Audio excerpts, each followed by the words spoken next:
ಇನ್ನು ಕೆಲವೇ ದಿನಗಳಲ್ಲಿ ಮಳೆಗಾಲ ಶುರುವಾಗಲಿದ್ದು ಇದರ ಜೊತೆಗೆ ಸೊಳ್ಳೆಗಳ ಕಾಟವೂ ಹೆಚ್ಚಲಿದೆ. ಡೆಂಗ್ಯೂ ಜ್ವರ ಹೆಚ್ಚಳವು ಇದೇ ಋತುವಿನಲ್ಲಿ ಆಗೋದ್ರಿಂದ ಈಗಿನಿಂದಲೇ ಈ ಕುರಿತಾಗಿ ಎಚ್ಚರ ವಹಿಸೋದು ಅತಿ ಅವಶ್ಯಕ. ರಾಜ್ಯದೆಲ್ಲೆಡೆ ಮಳೆ ಶುರುವಾಗಿದ್ದು ಡೆಂಗ್ಯೂ ಪ್ರಕರಣಗಳು ವರದಿಯಾಗ್ತಿವೆ. ಈ ಕುರಿತ ತಜ್ಞ ವೈದ್ಯರ ಮಾಹಿತಿ ಇಲ್ಲಿದೆ. ಮಳೆಗಾಲ ಬರ್ತಿದೆ, ಡೆಂಗ್ಯೂ ಬಗ್ಗೆ ಇರಲಿ ಎಚ್ಚರಿಕೆ. ಇನ್ನು ಕೆಲವೇ ದಿನಗಳಲ್ಲಿ ಮಳೆಗಾಲ ಶುರುವಾಗಲಿದ್ದು ಇದರ ಜೊತೆಗೆ ಸೊಳ್ಳೆಗಳ ಕಾಟವು ಹೆಚ್ಚಲಿದೆ. ಡೆಂಗ್ಯೂ ಜ್ವರ ಹೆಚ್ಚಳವು ಇದೇ ಋತುವಿನಲ್ಲಿ ಆಗೋದ್ರಿಂದ ಈಗಿನಿಂದಲೇ ಎಚ್ಚರ ವಹಿಸೋದು ಅತಿ ಅವಶ್ಯಕ. ಜಾಗತಿಕ ಜನಸಂಖ್ಯೆಯ ಸುಮಾರು 1/3 ಜನರು ಡೆಂಗ್ಯೂಗೆ ಗುರಿಯಾಗ್ತಾರೆ. ಡೆಂಗ್ಯೂ ನಿರೋಧಕ ಲಸಿಕೆ ಇನ್ನಷ್ಟೇ ಪ್ರಯೋಗದ ಹಂತದಲ್ಲಿದೆ. ದೇಶದ ವಿವಿಧ ಭಾಗದಲ್ಲಿ ಸೊಳ್ಳೆಯಿಂದ ಉಂಟಾಗುವ ಡೆಂಗ್ಯೂ ಮಾರಣಾಂತಿಕ.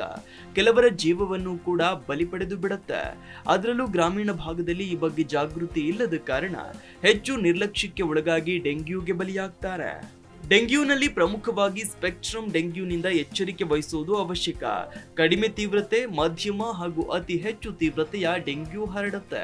ಕಡಿಮೆ ಲಕ್ಷಣವಿರುವ ಡೆಂಗ್ಯೂ ಬಂದ್ರೆ ಕೆಲವೇ ದಿನಗಳಲ್ಲಿ ಜ್ವರದ ಬಳಿಕ ಕಡಿಮೆಯಾಗಲಿದೆ. ಮಧ್ಯಮದ ತೀವ್ರತೆಯ ಡೆಂಗ್ಯೂ ಆಸ್ಪತ್ರೆಯಲ್ಲಿ ವೈದ್ಯರ ಚಿಕಿತ್ಸೆಯಿಂದ ಗುಣವಾಗಲಿದೆ. ಆದ್ರೆ ಅತಿ ಹೆಚ್ಚು ತೀವ್ರತೆಯ ಲಕ್ಷಣ ಹೊಂದಿರುವ ಡೆಂಗ್ಯೂ ಮನುಷ್ಯನನ್ನೇ ಬಲಿ ತೆಗೆದುಕೊಳ್ಳಬಹುದು. ದೇಹದಲ್ಲಿನ ಬಿಳಿ ರಕ್ತ ಕಣವನ್ನ ಕಡಿಮೆಗೊಳಿಸಿ ಮನುಷ್ಯರನ್ನ ಅಸ್ವಸ್ಥಗೊಳಿಸುತ್ತೆ. ಇದಕ್ಕೆ ಸೂಕ್ತ ಸಮಯದಲ್ಲಿ ಸೂಕ್ತ ಚಿಕಿತ್ಸೆ ಪಡೆಯದೆ ಹೋದ್ರೆ ಬದುಕೋದೇ ಕಷ್ಟ. ಬೆಂಗಳೂರಿನಲ್ಲಿ ಕಳೆದ ಕೆಲವು ದಿನಗಳಿಂದ ಡೆಂಗ್ಯೂ ಪ್ರಕರಣಗಳ ಸಂಖ್ಯೆಯಲ್ಲಿ ವಿಪರೀತ ಹೆಚ್ಚಳವಾಗಿದ್ದು ರಾಜ್ಯದೆಲ್ಲೆಡೆಯೂ ಡೆಂಗ್ಯೂ ಪ್ರಕರಣಗಳು ಕಂಡು ಬರ್ತಿವೆ. ಜೊತೆಗೆ ವೈರಲ್ ಜ್ವರ ಕೂಡ ಹೆಚ್ಚೆಚ್ಚು ಕಂಡು ಬರುತ್ತಿದೆ. ರಾಜ್ಯದಲ್ಲಿ ಕೂಡ ಡೆಂಗಿ ಹೆಚ್ಚಳವಾಗಿದೆ. ಹೀಗಾಗಿ ಆರೋಗ್ಯ ಇಲಾಖೆಯಿಂದ ಎಚ್ಚರಿಕೆ ನೀಡಲಾಗಿದೆ.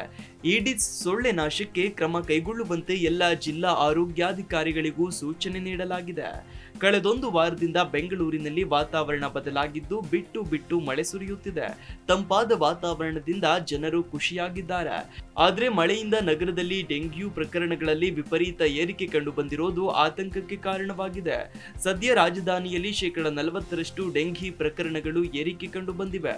ಇದರ ಜೊತೆಗೆ ಇತರ ಜ್ವರದ ಪ್ರಕರಣಗಳು ಕೂಡ ಹೆಚ್ಚಾಗಿದ್ದು ಆರೋಗ್ಯ ಇಲಾಖೆಯ ಚಿಂತೆಗೆ ಕಾರಣವಾಗಿದೆ. ಅದರಲ್ಲೂ ಈ ವರ್ಷ ಜನರು ಅತಿಯಾಗಿ ಎಳನೀರು ಸೇವಿಸಿ ಚಿಪ್ಪುಗಳನ್ನ ಎಲ್ಲೆಂದರಲ್ಲಿ ಬಿಸಾಡಿದ್ದಾರೆ. ಇದರಲ್ಲಿ ನೀರು ನಿಂತು ಅತಿಯಾಗಿ ಸೊಳ್ಳೆಗಳ ಉತ್ಪತ್ತಿಯಾಗುತ್ತೆ. ಇದು ಈಗ ಆರೋಗ್ಯ ಇಲಾಖೆಯ ತಲೆಬಿಸಿಗೆ ಕಾರಣವಾಗಿದೆ. ಎಲ್ಲೆಂದರಲ್ಲಿ ಬಿಸಾಡಿರುವ ಎಳನೀರು ಚಿಪ್ಪುಗಳಲ್ಲಿ ಅತಿಯಾಗಿ ಸೊಳ್ಳೆಗಳ ಉತ್ಪತ್ತಿಯಾಗುತ್ತೆ. ಇದರಿಂದಲೇ ಡೆಂಗಿ ಸೇರಿದಂತೆ ನಾನಾ ಕಾಯಿಲೆಗಳು ಏರಿಕೆಯಾಗ್ತಿವೆ ಅನ್ನೋದು ಆರೋಗ್ಯ ಇಲಾಖೆಯ ಅಭಿಪ್ರಾಯ.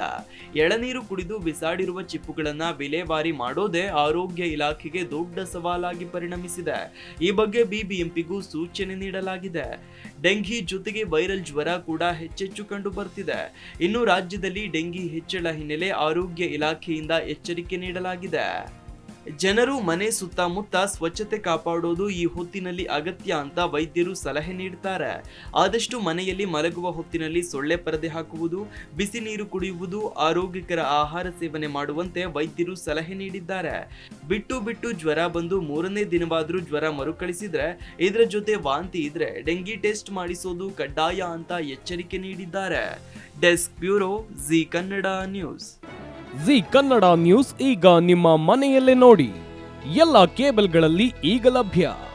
ಸನ್ Direct 292, Jio TV 1334, U digital 162, city cable 51, GTPL 17, Abhishek cables 821, Rockline telecommunication 51, Shri Basaveshwara number 60, Vinayaka digital number 53, in digital number 896ರಲ್ಲಿ.